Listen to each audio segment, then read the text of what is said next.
دا ورو سوال کړی دی وایي زما خپل تجارت دی کاروبار مې دی نو یو زما ملګری دی هغه راغی ما ته وایي چې تاله به زه څه مال درکړم او ما ځان سره پکې شریک کا وایي ما ورته وایي چې صحیح ده هره میاشت به زه تاله دومره ګټه درکو یعنې موږ به هسې یو رقم ووایو چې دا مسله به واضح شي لکه یو سړي دله 15 لکه روپۍ ورکړي چې زه تا سره څه شوم شریک شو او تجارت د ده دی تجارت ته چا دی د دې اولني کس دی د دویم ملګري وله 15 لکه روپۍ ورکړي چې زه به تا سره په یو برخه کې شریک شوم نو هغه ورته دا وایي چې هره میاشت به زه تاله 100,000 روپۍ درکوم پوه شوئ دا جایز دی او که نه دا شراکت چې دی په شریعت کې چې دا یو طرف کار کوي او دا بل طرف پیسې لګوي دې ته مضاربه ویلی کېږي لکه شراکت په شریعت کې دا په څو قسم یو شراکت هغه دی چې د دواړو بدنونه او د دواړو مالونه لګي هغه جدا شراکت دی لکه ما او تا شریک شو کار به هم یو ځای کوو پیسې به هم ورکوو یو هغه شراکت دی چې ستا بدن دی ستا کار دی او زما طرف نه څه دی پیسې دې ته په عربۍ کې مضاربه وایي دې ته شراکت د مضاربې یو سړی راولګېدو بل کس له پیسې ورکړې چې زما په دې پیسو کې تجارت وکړه نو بیا هغه ورته وایي صحیح ده تا ته به پکې ګټه میلاویږي خو د دې دپاره شرط دی دا داسې نه ده چې بس چې څه دې وکړو دا جایز دی شرط څه دی شرط دا دی چې دلته به دا ګټه د دې به نسبه ښوی کېږي پرسنټیج چې ورته وایي دا به یو رقم نه معلوم لکه داسې به یو کس دی د هغه نوم زید دی بل کس دی هغه نوم احمد دی زید تاجر دی احمد پیسې راوړي د زید سره یې کېښودي چې په دې کې ماله تجارت وکړه نو زید ورته دا ووایي چې زه به تاله هره میاشت 100,000 روپۍ درکوم جایز دی نه دی جایز ولې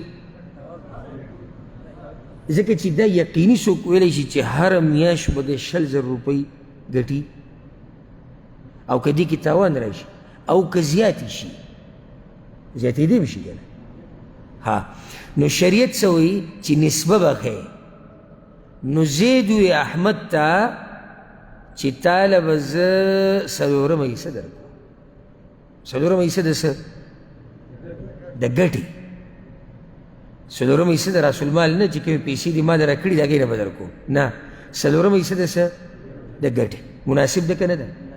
سبحان الله څه ښایسته شریعت دی څه ښایسته دین دی ولې مناسب ده یعنې دواړو طرف ته زیاتی ونه شو اوس که زید پیسې ډېرې وګټلې نو د احمد په برخه 4 برخه ده خو هغه 4 برخه هم ډېره شوه 80,000 روپۍ نه وي هغه 50,000 روپۍ شوې ځکه چې هلته هغه ګټلي 2 لکه روپۍ دي او ویلې 4 برخه به درکوم نو د احمد په برخه څو ورسېدې 50,000 50,000 ځکه چې 4 برخه ده ظلم د زید سره هم ونه شو ځکه که 100,000 موږ کیدو په زید باندې چې ته به 100,000 راکې او احمد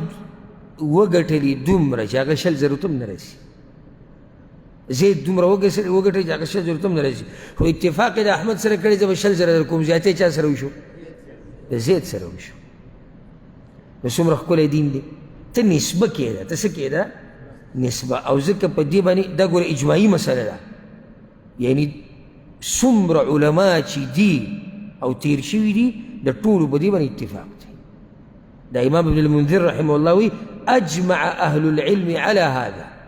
څومره د علم خاوندان چې دي د هغه ټولو په دې باندې اجماع ده چې په مضاربه کې